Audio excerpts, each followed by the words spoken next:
And when the emotions are so pure, you automatically become a better person.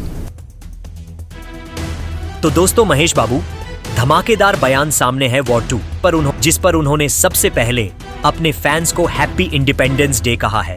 और फिर उन्होंने कहा कि वॉर 2 फिल्म ने तो 15 अगस्त को और भी ज्यादा खास बना दिया है अपने फैंस के लिए। और ये भी कहा कि जैसे ही वॉर 2 फिल्म रिलीज हुई है, इस फिल्म में मैंने एन.टी. रामाराव और आतिक रोशन की जो परफॉर्मेंस देखी है, उसने तो मेरा दिल ही जीत लिया है। कोई इतना एक्शन, किसी की फिल्म में इतना एक्शन होता होगा जितना इनकी फिल्म में मुझे दिखा है। मुझे भी लगा कि इस फिल्म ने तो रजनीकांत की फिल्म कूली को भी टक्कर दे दी है।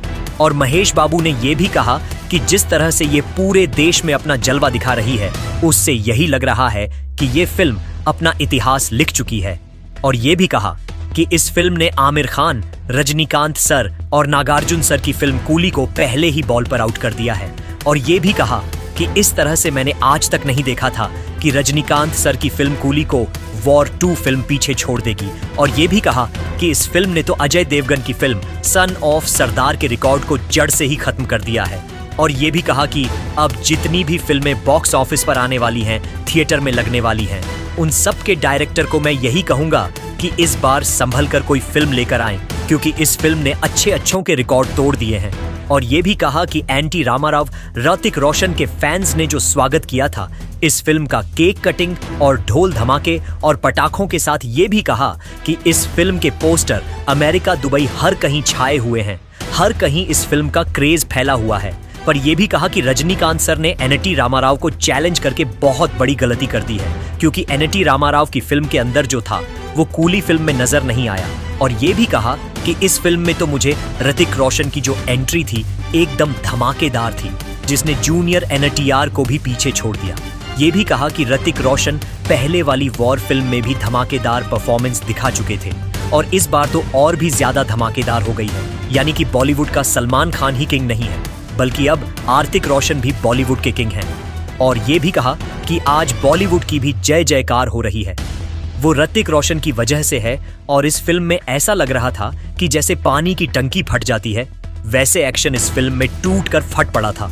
ऐसा एक्शन और इस फिल्म में था, मतलब बॉक्स ऑफिस की नंबर 1 और लास्ट फिल्म यही होने वाली है, ब्लॉकबस्टर वॉर 2। और ये भी कहा कि रजनीकांत सर ने तो अपनी फिल्म में सारे बूढ़े एक्टर लिए थे। और ये भी कहा कि रजनीकांत सर खुद भी बूढ़े एक्टर हो चुके हैं, अब वो क्या जूनियर एन.टी.आर. और ऋतिक रोशन का मुकाबला कर पाएंगे। और ये भी कहा कि भले ही ऋतिक रोशन और रजनीकांत सर की आपस में बहुत बनती है, लेकिन ऋतिक रोशन तो रजनीकांत का भी बाप निकला।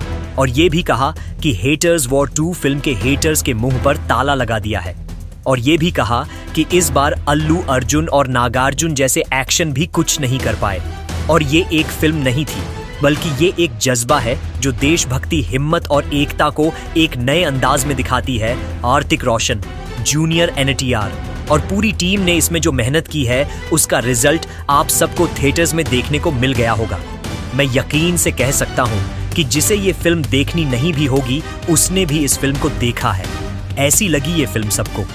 और ये भी कहा कि मैं अजय देवगन और आमिर खान से भी यही कहूंगा कि वो बॉलीवुड के स्टार हैं, उन्हें कुछ तो अभी सीख लेना चाहिए कि सबसे ज्यादा स्क्रीन पर आने वाले अब उनकी फिल्में फ्लॉप हो रही हैं और ऋतिक रोशन जैसे सुपरस्टार की फिल्में धमाका कर रही हैं। और ये भी कहा कि अभी तो ऋतिक रोशन की इस फिल्म ने इतना बड़ा धमाका किया है और अगली फिल्म आई तो ये सलमान खान की जगह ले लेंगे पूरी इंडस्ट्री में। और ये भी कहा कि वॉर 2 फिल्म वो तूफान बनकर आई जिसने इतने बड़े सुपरस्टार रजनीकांत की फिल्म कूली को पीछे छोड़ दिया।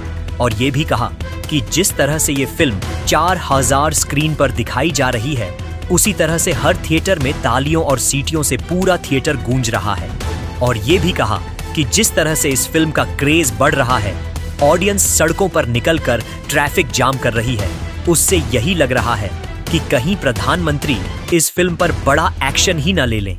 और ये भी कहा कि मैं अपनी नेक्स्ट फिल्म अयान मुखर्जी के साथ करना चाहता हूं, ताकि इस तरह की एक्शन फिल्म मैं बना सकूं।